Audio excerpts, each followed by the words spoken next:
Good afternoon, which is actually, it's evening, 6 o'clock. It's still sunny outside. Okay, so I wanted to address something that someone asked me the other day about curses. So, is there such a thing as curses? Can a curse be removed? So I think this is important because of all the, everything that's been going on. Well, since since time, since like recorded time, if you like, if you want to call it that, is this idea that something or someone else can affect you without any consequences. Let's just put it that way. So I thought it was a very interesting question, and I thought it was definitely relevant at this time. Yeah, because there is still a lot of high emotions happening on the planet right now, and it's in that heightened emotional state that these things can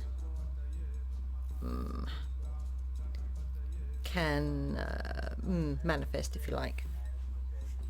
So basically what a curse is it's a type of thought form. Yeah.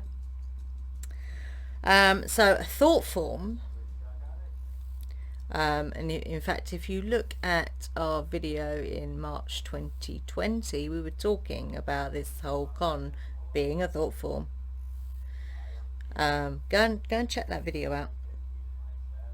So a thought form begins as just an idea. It's in the ether. Yeah.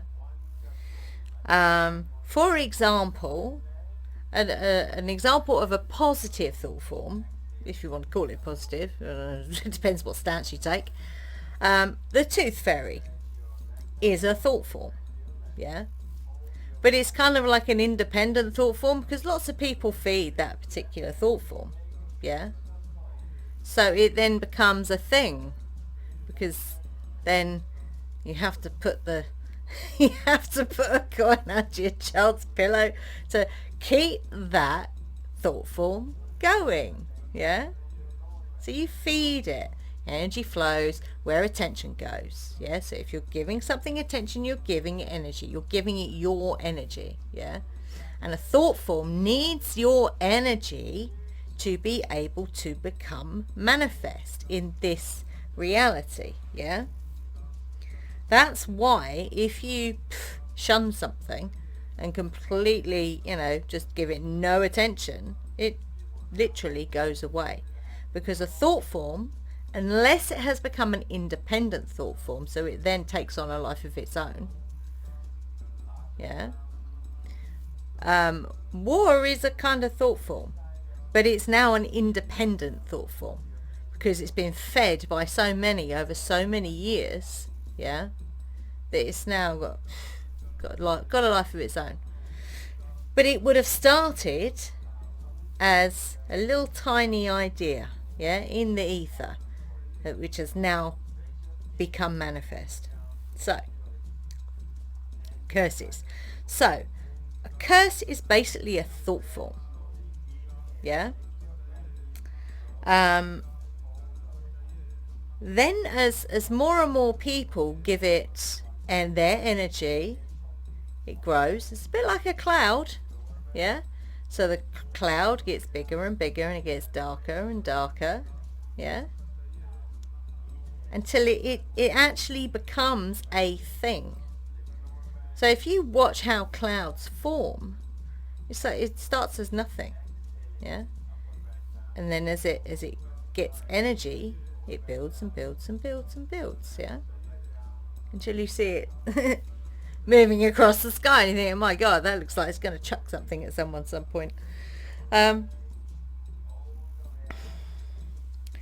So a curse is a type of thought form which is created in a state of high emotion, high, very dense, negative emotion, yeah? So very high states of anger or fear or pain, yeah? And it will be directed at a specific person or persons, yeah? The tricky bit is in the hands of the person who it is directed at.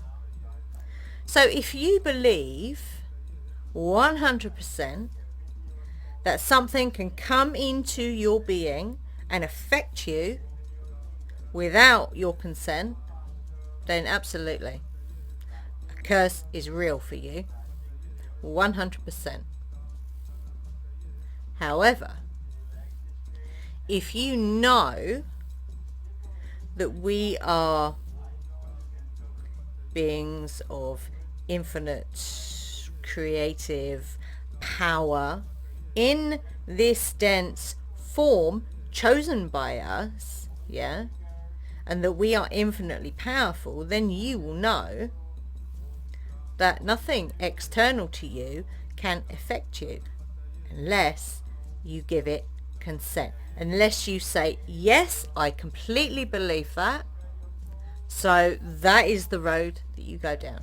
Now, I know this is a thing because for many, many years I had a fear of anything paranormal, dark, the dark, old creaky buildings would freak me out. Anything that was unseen to me, I was petrified of. And I mean to the point where I go and watch a film and be freaked out by the film, come home and then not be able to sleep, not be able to look in the mirror at night time, be worried that if I put my feet on the floor, when I was sitting on the bed, that something would grab me from under the bed, all that stuff. I couldn't even watch ghost hunter programs. Those shows used to I just could not watch them because it would just send this into overdrive. So I was a victim to this, believing that I could be affected by anything that was unseen to me, yeah. I can honestly say that after doing soul realignment and after exploring those things through witchcraft and actually challenging those fears, facing them and going, well, actually, you're just the dark. So what? Yeah? That those things no longer have any effect on me because I say, well, you can't. Because in this physical dense reality, you are in charge. Nothing else. Okay? It's like if you in these type of films, I can't remember that film that we watched. I think it was Night of the Demon or something like that it was called. And basically how the guy in that, I think it was called Night of the Demon, something like that, how the guy gets the curse on him is he touches the paper on which the spell, the curse, is written. He touches it and he takes it. He makes it, he literally takes it, yeah? He says yes and takes it. He doesn't know what's on the paper at the start. It's only when weird things start happening that he goes, oh shit, what's on this piece of paper? Yeah? So in taking that, it's a bit like the whole thing around the straw man, the legal fiction on your birth certificate, and by signing a contract with your legal fiction, you then enter into a contract to give consent to, you know, whatever is in that contract. Same thing, yeah? So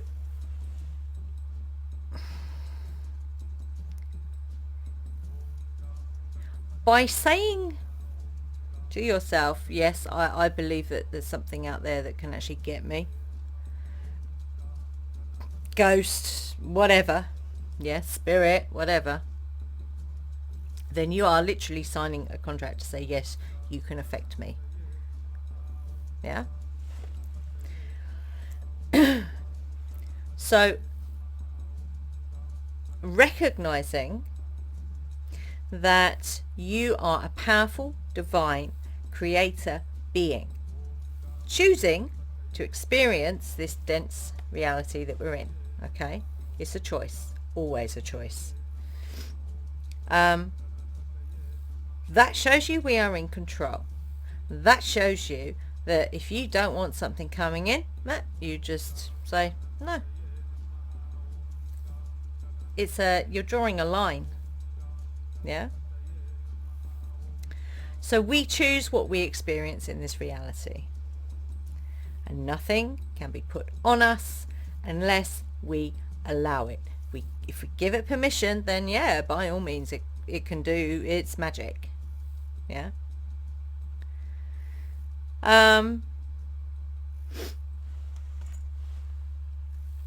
So a curse is slightly different to no, it's very different actually, to just feeling like maybe a heavy energy in your home, for example. So, and by the way, curses, if there is actually a genuine curse on you, that can be found in your Akashic record. I do Akashic record readings, soul realignment, so if you want one of those, then go and check out our website, crystalsrock.earth. If you go to the healing tab, there's a link in there that takes you off to soul realignment for more information. Yeah. But if you feel, because sometimes, you know, someone can come into your home and it might just be that they, you know, they're a bit down. But when they leave, you might feel that that energy is still, because it's a vibration. Yeah, it's a frequency. So you can clear energy, you can clear a frequency that's in your home or in your being. Yeah. And you can do that. I think I've spoke about this in one of the last videos. So you can use cedarwood, Palo Santo. If you have, for example, some neighbours who aren't so nice, maybe they're just very aggressive people, and it doesn't matter what you do, that's all you ever get from them. Yeah. Some people just are that way. Yeah, they're on their own journey, so just let them get on with that journey. But in the meantime, you can burn something like asafoetida, very smelly, and is used in a lot of banishings. Yeah. I do make a banishing incense that is very good at banishing anything which does not belong in our home. Now and again we get some dark stuff come in.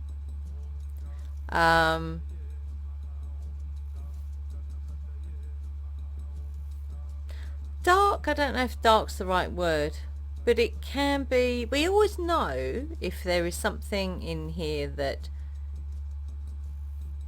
doesn't belong here, because the dog, our Smurf, who's down here, he's asleep at the moment, he will let us know. Yeah. And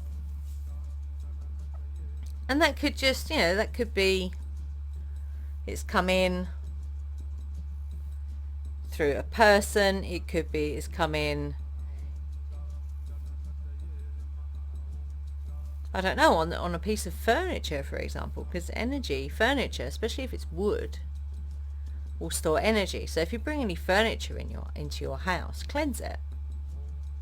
Yeah, it's no different to, I don't know, some people wash their fruit and vegetables, don't they? Same thing. Yeah. If you get an item of clothing, new or from a charity shop, you might wash it before you wear it. Same thing. Yeah.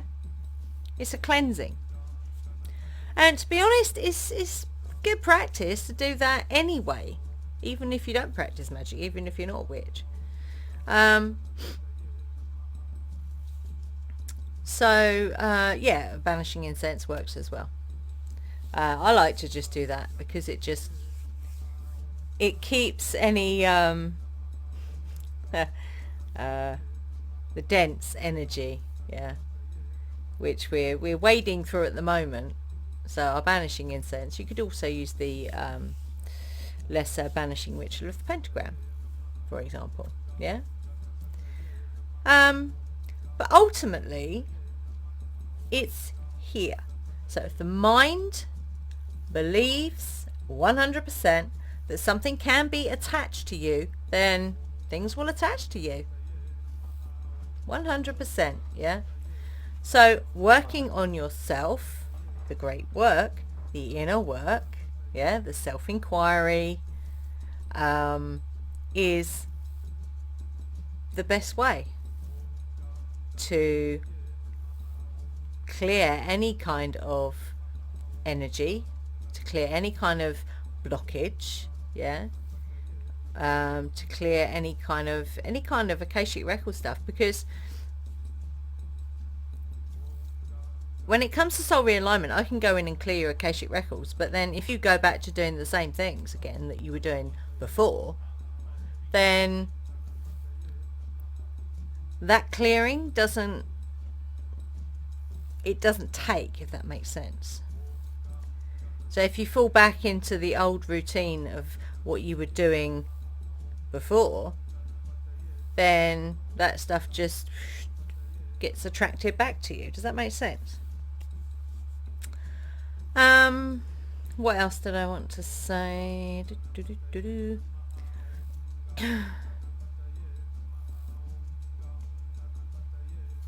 So yeah, I think that was it on that particular question.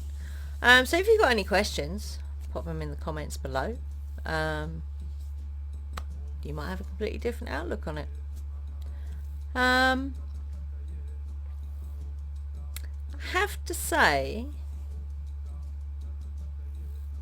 in more recent readings I've done, I haven't come across any curses, bindings, or contracts. I haven't come across those, and I think that's because of the energy we're in at the moment. This Aquarian ascension, whatever you want to call it, energy, Great Awakening energy.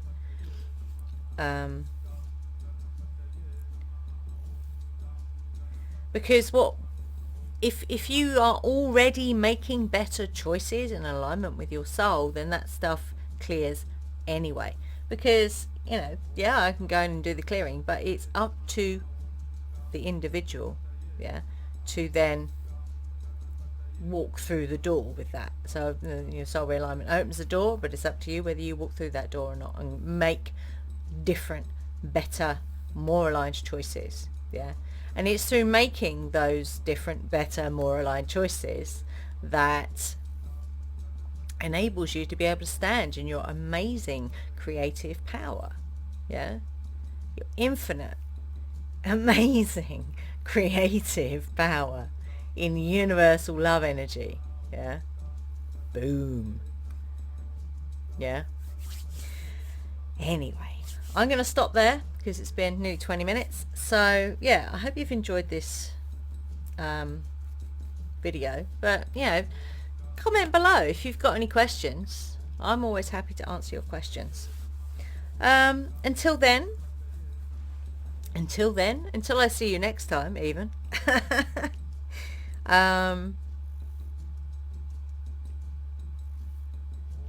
Yeah, go and check out our website, crystalsrock.earth. And if you want to sign up for Curious Novice for lesson 2, link is below in the description. And I will see you in the next video. Stay fearless and blessings to you all.